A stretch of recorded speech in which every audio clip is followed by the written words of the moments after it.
Hello and welcome to the American Spirit Journal. Today's updates, or the latest updates on the election, Democrats are attempting to steal the 2020 election. The establishment wants to stay in power. The mainstream media will report that Biden won. Trump declared victory and is challenging the election in the Supreme Court. We will not know who won the presidency for a long time, possibly in December, January, we might know who won. But I do know this is going to the Supreme Court, and the Supreme Court will have a major effect on the outcome of the 2020 election. Big tech is censoring any challenge to the election results. This is now way past Orwellian. We are now in the realm of communist China censorship. And the goal of all this is to get Trump out of the White House no matter what, even if that means destroying this country, which is what the Dems are ready to do. Now, here are the latest updates on New York Times. As you can see, they awarded Wisconsin and Michigan, even though there's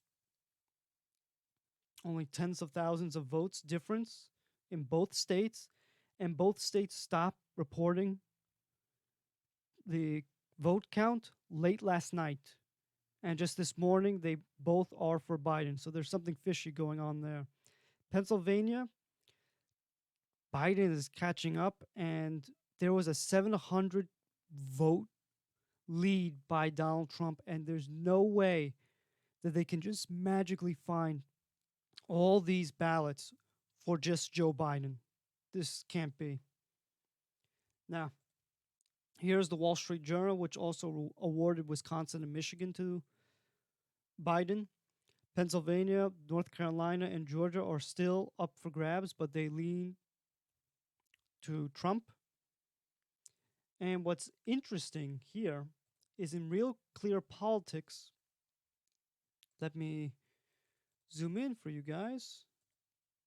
There, you can see that now.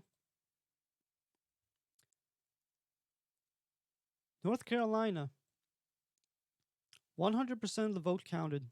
50.1% to Trump, 48.7% to Biden. Why is it not called? According to Real Clear. Look over here at the map. It's not called, neither Georgia nor North Carolina.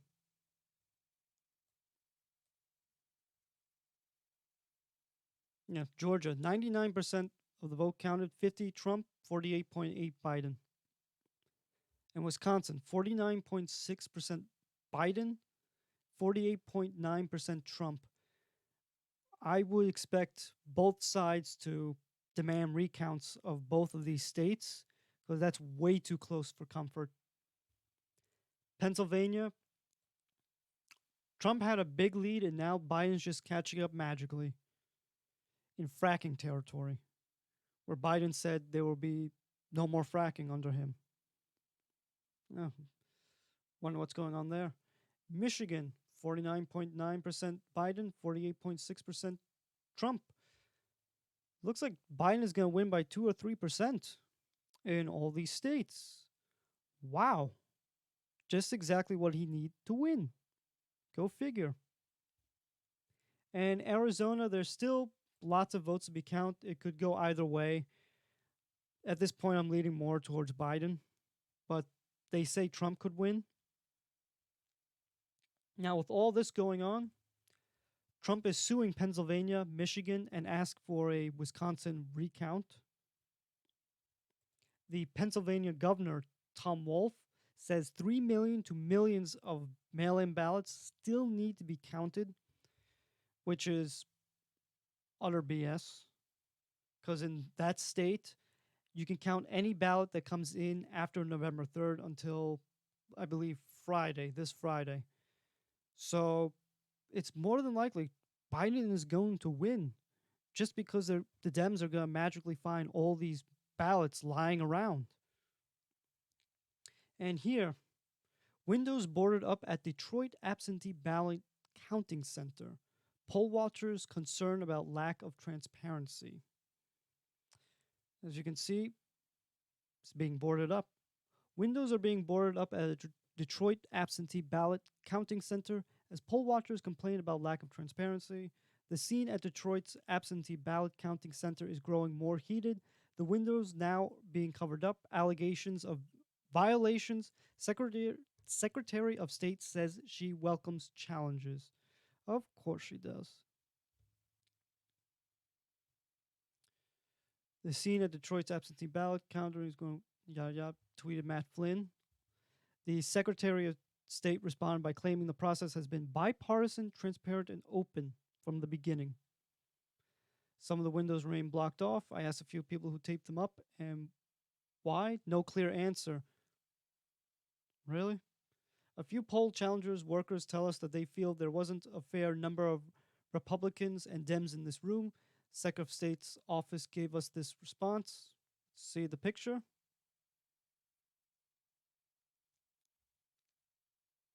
These are poll challengers who have a legal avenue to address any legitimate concerns regarding any rules they claim were not followed. This has been a bipartisan, open, and transparent process from the beginning, with a record number of Republican challengers observing it.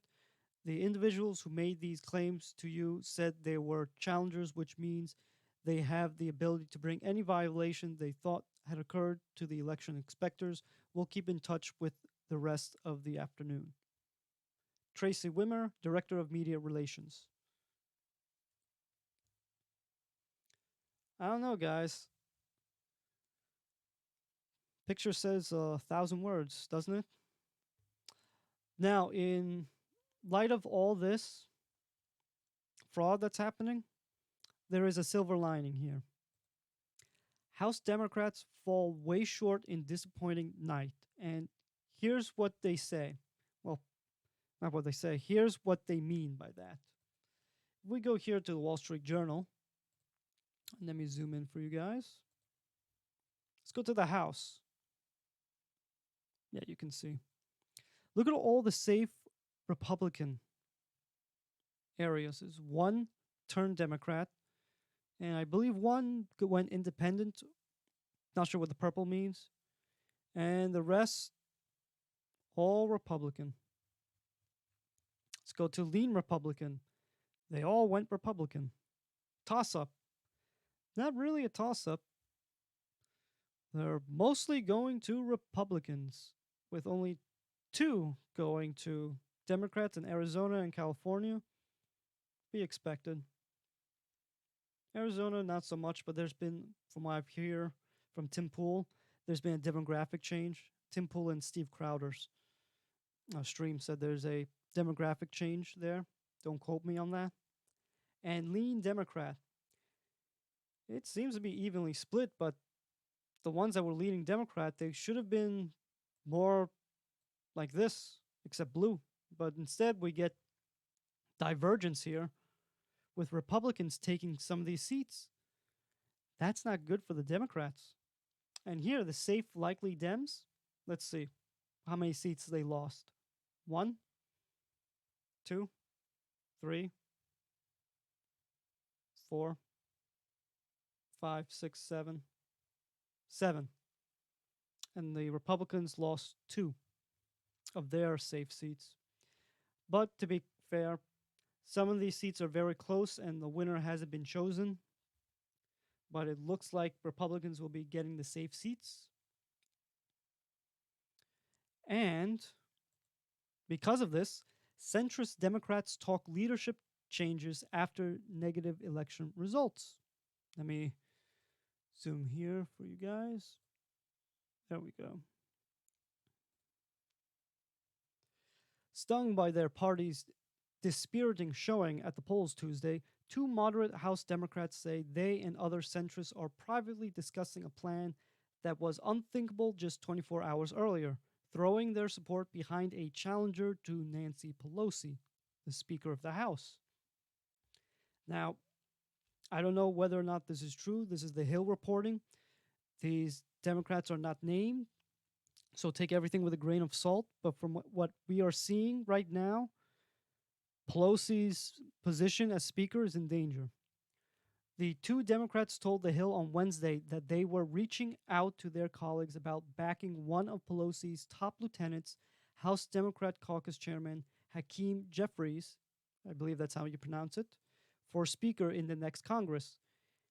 They say he's the only one prepared and positioned to be Speaker, said one of the Democrat lawmakers. He bridges moderates and progressives better than anyone, and most importantly, he's not Nancy Pelosi.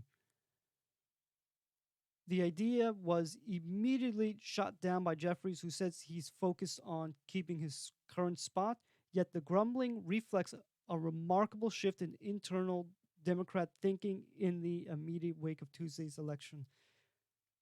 So, right now, Jeffries is saying this is not true, but seeing how well the Democrats did, which is they didn't do well, the Republicans just expanded their minority, and the Democrats lost pretty much their large majority now. They have a slight majority now in the House, it seems. Heading to the polls, Pelosi enjoyed the overwhelming support of her caucus, facing no threat of speakership challenge, and Democrat leaders were eyeing big gains to their majority, with some estimates in the double digits. But early returns revealed a different reality. Not only did Democrats lose a number of their most vulnerable members, they had not picked off a single Republican incumbent heading into Wednesday evening. That's big.